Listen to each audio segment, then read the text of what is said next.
Au moins 14 personnes sont mortes dans les inondations et glissements de terrain causés par les pluies torrentielles qui ont duré plusieurs jours en Corée du Sud.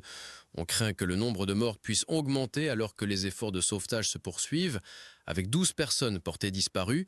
Il rapportait que près de 1000 personnes ont été évacuées de leur maison depuis le début des pluies, tandis que plus de 4100 familles ont temporairement perdu l'électricité, écrit la BBC.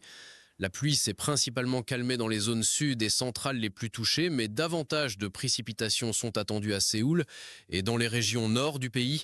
Des milliers de routes et de bâtiments ont été endommagés et inondés par les eaux torrentielles des inondations, avec des rapports de dommages aux terres agricoles.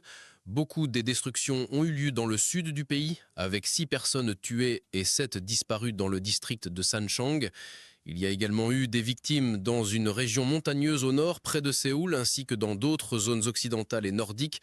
2 personnes ont été tuées et 4 ont été portées disparues à Gapyeong, après qu'un glissement de terrain ait englouti des propriétés.